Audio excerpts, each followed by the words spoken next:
BA part third year Hindi साहित्य की आज इस ऑनलाइन हिंदी साहित्य की वीडियो कक्षा में मैं आपके समक्ष प्रस्तुत हूँ।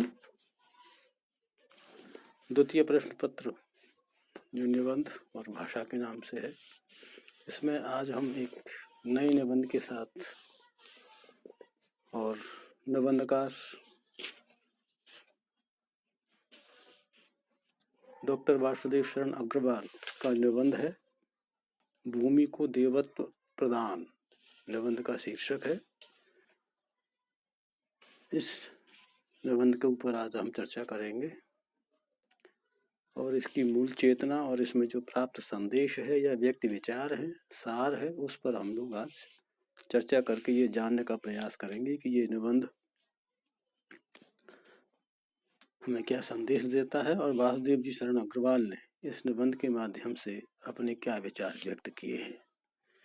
देखिए, वासुदेव जी शरण अग्रवाल जो हैं वो सांस्कृतिक बोध और चिंतन प्रधान निबंध लिखने वाले एक निबंधकार के रूप में हिंदी साहित्य जगत में जाने जाते हैं। उनका स्पष्ट मानना है कि वो सदा से ही प्रकृति के सानिध्य में रहे हैं और प्रकृति के प्रति हमारी अपार श्रद्धा भी है। इसलिए हमने प्रकृति के हर उपादान को देवता के रूप में पूजा है। प्रकृति के जितने भी तत्व हैं वो सब हमारे लिए पूजनीय हैं। हिमालय भी हमारे लिए एक महान देवता है, पूजनीय। तो इसी भाव भूमि में डूब करके उन्होंने इस निबंध की रचना की है। डॉक्टर अग्रवाल ने अपने निबंध भूमि को देवत्व प्रदान, इसके अंतर्गत भारतीय संस्कृति और उसकी विशेषताओं को विविध प्रकार से निरूपित किया है और उसके प्रति अपनी सच्ची श्रद्धा भी व्यक्त करते हैं। उन्होंने निबंध में यह दिखाया है कि हमारा सदैव से ही प्रकृति के साथ जुड़ाव रहा है।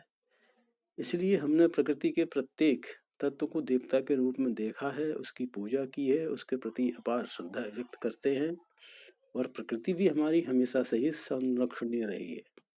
इसी संदर्भ में उन्होंने कहा कि हमारे देश के उत्तर में स्थित हिमालय प्रकृति का शीर्ष व्यक्तित्व रखने वाला स्थान, हमने इसको देवता के रूप में स्वीकारा। देवताओं की तरह ही यह अमर भी है। इसके प्रति हमारी जो देवत्व में और जो श्रद्धा में भावना है, उसी से हम मातृभूमि को समझते हैं, पूजते हैं, सम्मान करते हैं। हम अपनी धरती के प्रति अनुराग रखते हैं। इसी भावना से अभिपूरित होकर वर्तमान में शहरी जीवन की जो कृत्रिमता है, तनाव है और जो पीड़ा है शहरीपन की, उससे ऊब करके हम अपनी जड़ों की ओर बढ़ते हैं। उनसे जुड़ कर के जीवन रस का भी हम प्राप्त करते हैं। तो यह हमारी राष्ट्रीय भावना का ही सूचक है, प्रतीक है। साथ ही साथ अपनी धरती के प्रति भी पूज्य भाव भी है। तो हिमालय की गोद से निकलने वाली जितनी भी नदियां हैं, वह पवित्र नदियां हमें जीवन प्रदान करती हैं। हम उनके प्रति सत्कार और भाव को व्यक्त नहीं करते हैं। उनके किनारे हमारे ऋषि मुनियों के निर्देश आधार पर स्थापित धार्मिक स्थलों का भी हम पूजन करते हैं। तो हमें उन नदियों का भी सम्मान करना चाहिए। मातृभूमि के प्रति श्रद्धावनत होते हुए निबंध के अंत में लेखक ने कहा है कि पृथ्वी माता है और हम उसके पुत्र हैं। इसी भावधारा का अनुसरण करना चाहिए और मातृभूमि के प्रति अपनी सच्ची श्रद्धा व्यक्त करनी चाहिए।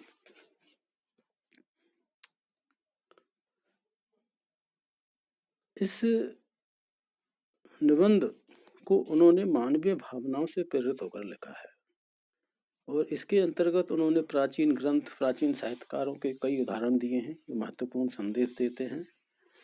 विशेषकर उन्होंने इस बात पर जोर दिया है कि हमें प्रत्येक स्थिति में यह श्रद्धामयी भाव रखना चाहिए कि भूमि हमारी माता है और हम उसके पुत्र हैं। माता को हम जिस प्रकार अपने जीवन में सम्मान देते हैं और माता जिस प्रकार अपने पुत्र को स्नेह प्रदान करती है, वही भाव धरती और धरती पुत्रों के बीच होना चाहिए। संदेश की अगर हम बात करें तो उन्होंने ये स्पष्ट कहा है इसमें कि हिमालय हमारा देव आत्मा है। वे हमारे देश के ऊपर उत्तर में स्थित है। भारतवर्ष का वह मुकुटमणि है। उसे केवल मिट्टी और पत्थर का एक ढेर या शिला समझना हमें भूल नहीं करनी चाहिए। किसी भी दृष्टि से उचित नहीं है। वह केवल देवात्मा है और देवात्मा हमेशा पूज्य होता है, इसलिए हिमालय भी पूज्य है। हमें उसके प्रति श्रद्धा और भक्ति का भाव रखना चाहिए, क्योंकि यह हिमालय ही है जो हमें उत्तर दिशा से आने वाली जो शीतकालीन जो हवाएं हैं उनसे हमें रोकता है, और उससे निकलने वाली सारी जो मीठे पानी की नदियां हैं वो सारी की नदियां कहीं ना कहीं हमारे जीवन को साकार करती है। इसलिए उनके प्रति श्रद्धा का भाव उन्होंने व्यक्त करने के लिए यहाँ संदेश दिया है। हिमालय को देवता माना है, और इसका एक बड़ा कारण यह भी है कि हिमालय ऋषि मुनि तपस्वी देवताओं की भूमि है। इस कारण हमारे लिए यह वंदनीय है।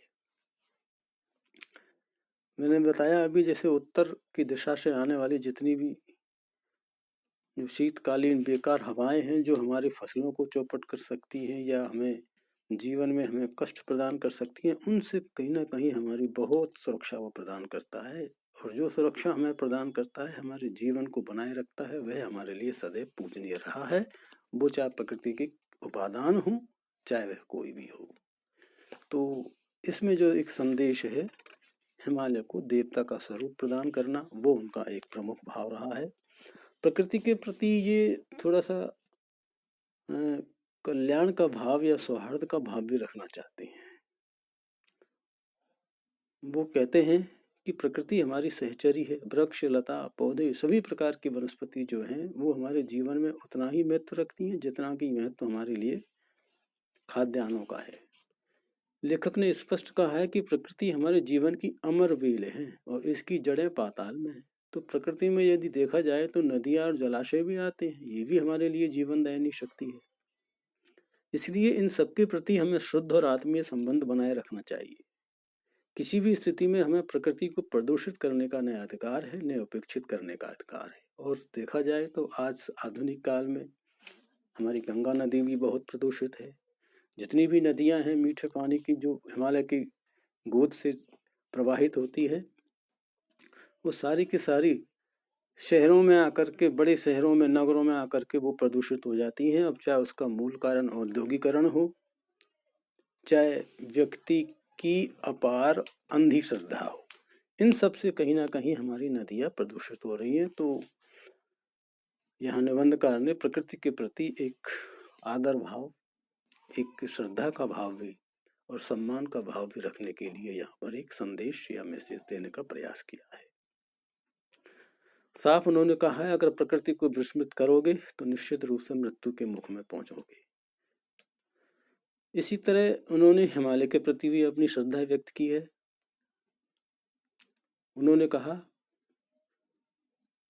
कि ये हिमालय उत्तर दिशा में अटल प्रहरी के रूप में स्थित है, इसीलिए हिमालय अमर है। प्रहरी का मतलब जो सुरक्षा प्रदान करता है बाहरी शक्तियों से। तो यहाँ पर बाहरी शक्ति जो है वो प्राकृतिक प्रकोप है, वो चाहे किसी भी रूप में हो।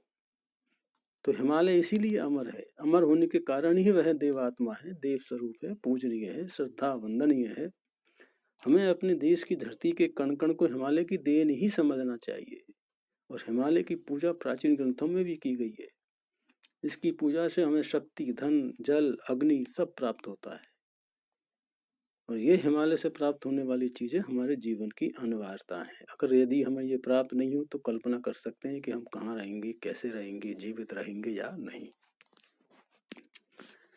इन सब के साथ साथ उन्होंने आज के जो जीवन की हमारी जो कृत्रिमताएं हैं, जो जड़ता है, जो उदासी है, उस पर भी उन्होंने कटाक्ष किया है। और उन्होंने स्पष्ट संदेश दिया कि हमें प्राकृतिक जीवन की ओर वापस लौटना चाहिए। उनकी दृष्टि में प्राकृतिक जीवन न केवल प्रकृति की गोद है, अपितु वह गांव में भी है। आज भले ही हमारे गांव वातावरणीय प्रभाव के कारण कलुषित हो गए हों, किंतु वे हमारे संस्कृति के मूल उत्स हैं। जनपदों की बोलियां हैं, लोकगीत हैं, हमारे सब मानस को आनंदित करते हैं। और ये आनंद हमारे लिए बहुत बड़ी संपत्ति है जो गांव से मिलती है। इसको खोना नहीं चाहिए। होना हमें अपनी संस्कृति से हाथ धोना है। लेखक ने आशा व्यक्त की है कि हमें अपने अनुसंधान करने चाहिए। उसे विश्वास है और उसका संदेश है कि हमारे नाविकों के यात्री दल दुर्ग पर्वतों पर चढ़कर सर्वत्र मातृभूमि की खोज करेंगे। इससे अवश्य ही परिवर्तन के लक्षण दिखाई देंगे। तो इस निबंध के माध्यम से निबंधकार ने पाठकों को ये संदेश दिया है कि हमारी मातृभूमि की गौरव, गरिमा और महानता को जो स्पष्ट करने वाले हैं और मातृभूमि के प्रति जो पुनः परिवर्तित हो रही मानसिकता है उसकी ओर यहाँ संकेत करते हैं।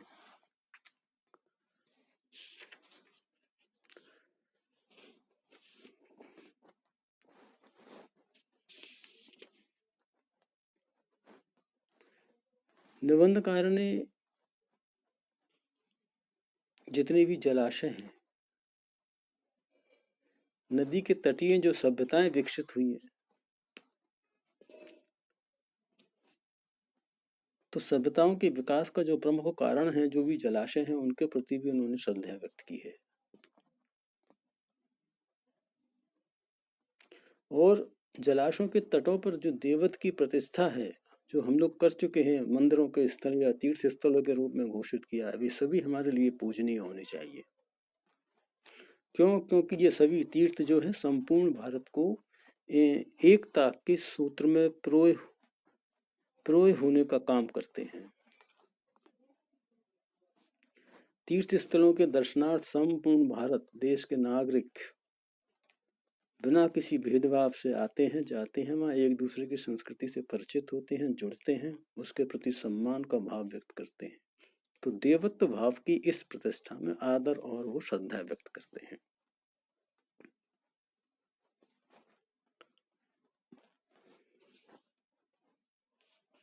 लेखक का मातृभूमि के संबंध में भी ऐसा ही विचार है।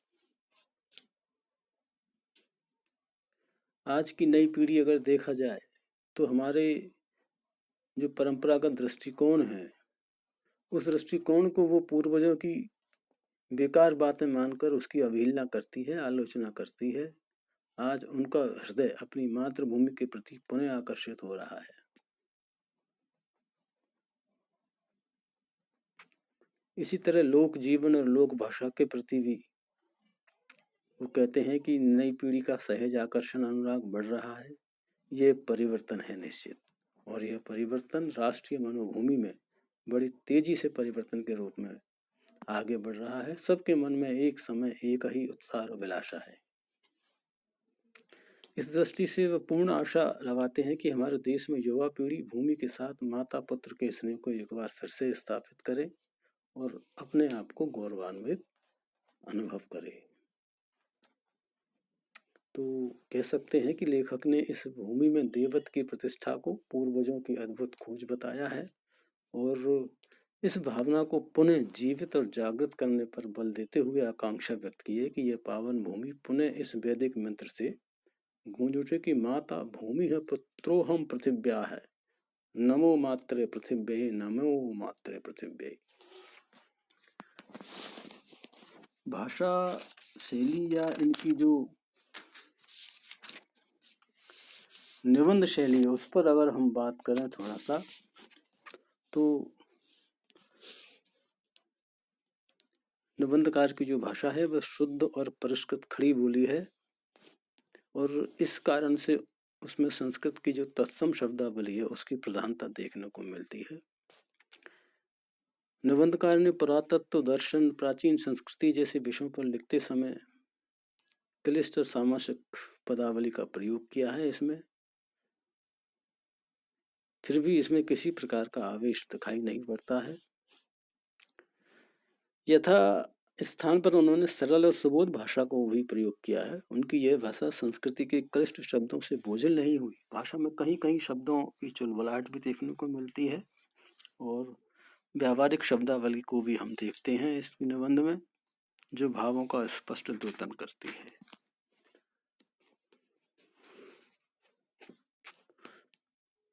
शैलीगत विशेषता के अंतर्गत अगर बात करें तो उनकी विद्वता और सहृदय जो व्यक्तित्व की झलक शैली में दिखाई देती है। विचार प्रधान यद्यपि ये निबंध है, वो लेखक भी हैं, फिर भी निबंधकार के अंतर्गत कवि हृदय की भावुकता भी देखने को मिलती है। आपके इस निबंध के अंतर्गत गंभीर और चिंतनपूर्ण विषयों पर लेखनी चलाई है, उनकी शैली विचार प्रधान की है, तो साथ ही इस शैली में भाषा गंभीर, परिमार्जन और प्रभावपूर्ण है। निबंधकार ने पुरातात्विक जो अन्वेषण है उससे संबंधित रचनाओं को प्रस्तुत करते हुए इस शैली का गवेषणात्मक शैली का प्रयोग किया है। इस कारण इस शैली के वाक्य जो होते हैं वो कहीं कहीं लंबे हो जाते हैं, कहीं कहीं अप्रचलित और क्लिष्ट शब्दावली के प्रयोग से थोड़ी बहुत कठिनता भी आने लगती है। तो विचारात्मकता के साथ साथ गवेषणात्मक भी शैली है। व्याख्यान भी वो करते चलते हैं, व्याख्या थोड़ा सा समझाते स्पष्ट करते हुए चलते हैं प्रसंगों को, और वो सरलता पूर्वक स्पष्ट करने के लिए ही उन्होंने इस व्याख्यात्मक शैली का प्रयोग किया है। अत्यंत व्यापक और गहन उन्होंने अध्ययन किया है। संस्कृत के प्रकांड तो विद्वान थे ही, अपनी बात को पुष्ट करने के लिए प्राय उन्होंने संस्कृत के उदाहरण दिए हैं, जैसे माता भूमि है, पित्रोऽयं पृथिव्या है, तो नमो मात्रे पृथिवी, नमो मात्रे पृथिवी। ये एक उद्धरण शैली के माध्यम से अपनी विचार को, अपनी बात को उन्होंने यहाँ व्याख्यात्मक शैली में स्पष्ट करने का प्रयास किया है। तो संक्षेप में कह सकते हैं कि डॉक्टर अग्रवाल जो निबंधकार हैं, उन्होंने निबंध में जहाँ प्रकृति और भारतीय संस्कृति के प्रति अपनी अटूट श्रद्धा व्यक्त की है, वहीं उन्होंने अपने इस निबंध में विविध शैलियों के विषय अनुसार अधिकार पूर्वक भी प्रयोग किया है। तो मैंने आज अपने इस वीडियो कक्षा के माध्यम से आपको ये समझाने का प्रयास किया कि उन्होंने इस निबंध के अंतर्गत भूमि को देवत्व प्रदान जो शीर्षक है उसमें क्या मूल चेतना है, क्या उनकी भाषा है, शैली क्या है और क्या विचार वो व्यक्त कर देना चाहते हैं और कौन सा संदेश हमें देना चाहते हैं। आज की इस कक्षा में इतना ही। आगे की फिर कक्षा में हम मिलेंगे, तब तक के लिए धन्यवाद।